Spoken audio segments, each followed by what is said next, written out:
Ladies and gentlemen, a warm welcome to Ricky Simone up against Jack Shaw this weekend. Ricky, this is a banger of a fight. What on earth is it doing on the prelim? I know.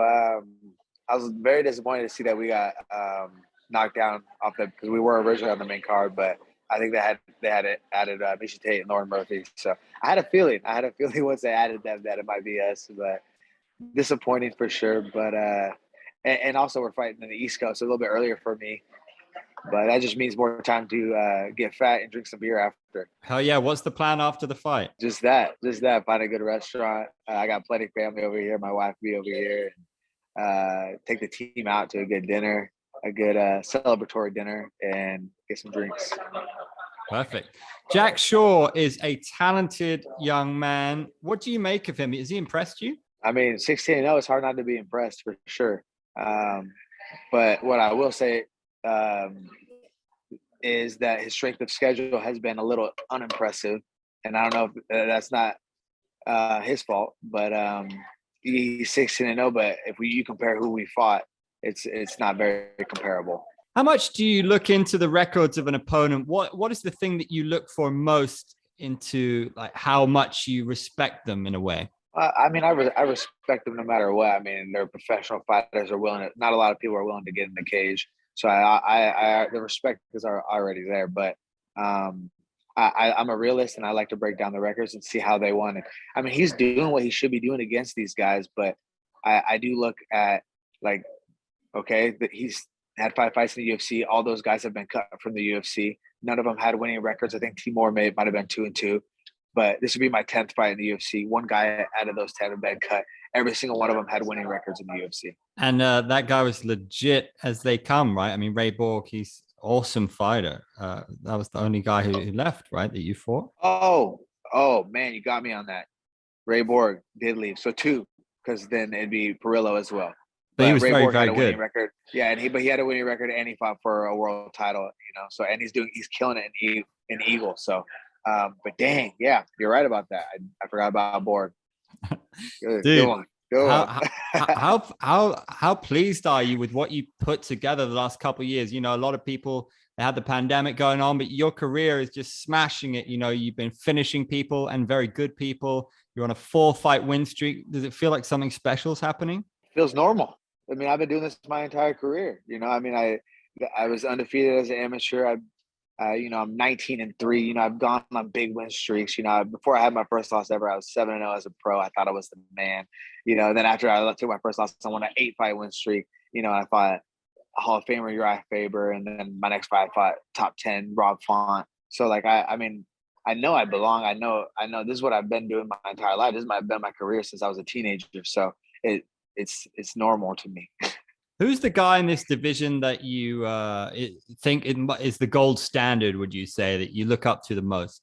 I don't know if I would say I look up to anybody, but the gold standard would have to be Aldo. I mean, look how long he's been around. He's a legend of a weight class above us, and now he's down our weight class. And dude's always been scary, and I think he's a gold standard because of the longevity he's had in the sport and the money he's made and the fights that he's still producing at this time in his career. A lot of fighters kind of have a mental hit list. Does a part of you feel that you'd love to fight Aldo just because of who he is? Oh, of course.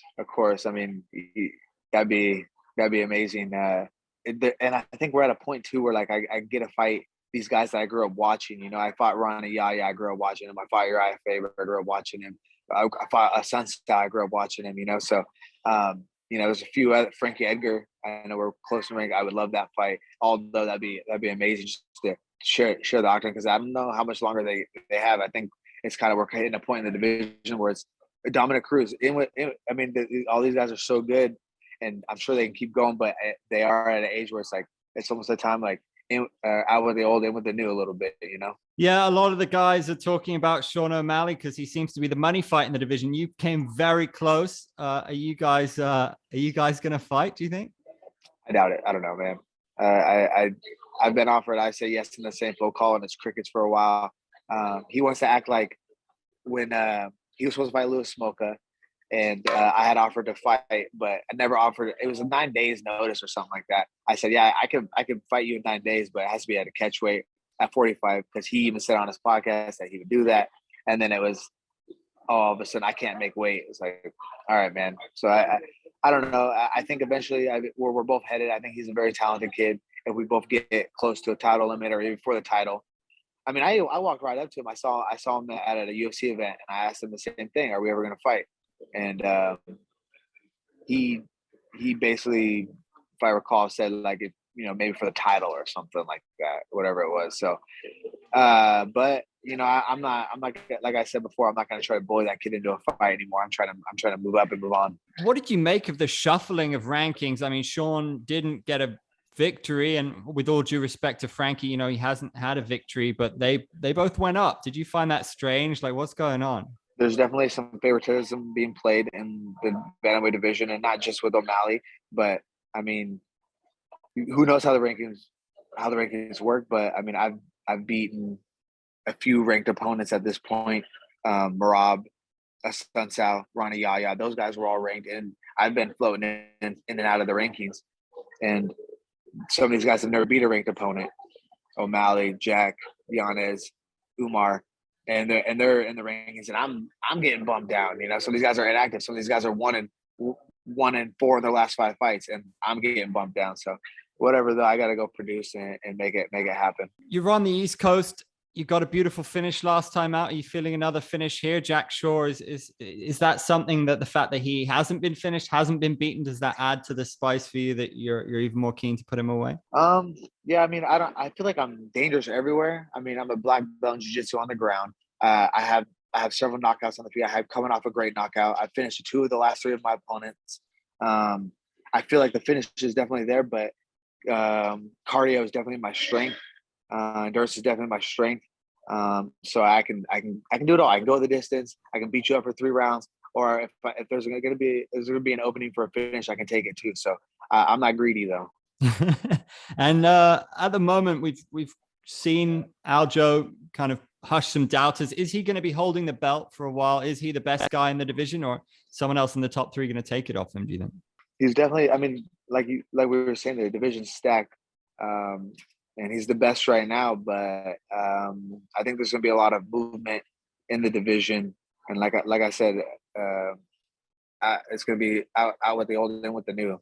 If you were to have your way, let's assume you have your way with Jack Shore, what makes sense to you if you had it totally up to you next? Yeah, when I have my way, I will. There's a lot. I think there's only two fighters ranked above me without fights. So I mean, before I got bumped down the other day. So it just depends. There's so much activity going on right now. Maybe I gotta wait for some of these fights to play out, or maybe one of these fighters without a fight can take it. But I definitely just want to fight someone ranked in the top 10 after this one. I think that would be deserving, and especially with a good fight with Jack Shore this weekend. You've already achieved so much in the sport. You're only 29.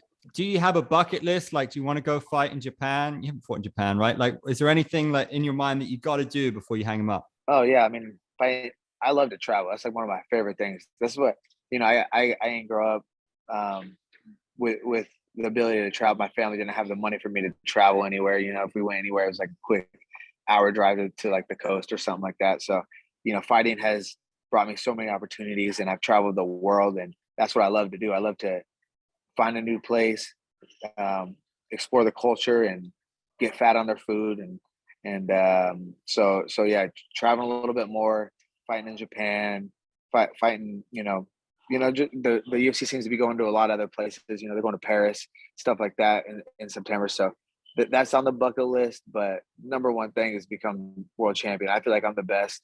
I feel like I'm in a great place now in my career. I have the experience. I'm 19-3.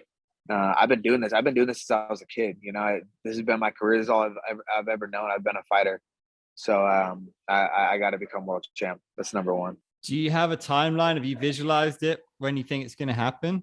With 2 more wins, who knows? Who knows? I could be right there for a number one contender fight, or fighting for the belt. This division's very active and a lot of talent coming in and out. So if I just keep doing what I think I can do, who knows? 2 or 3 more wins, I could be right there. Absolutely, it happens fast, man. I appreciate the time. Maximum respect and good luck. Cheers. Yeah, thank you very much, man.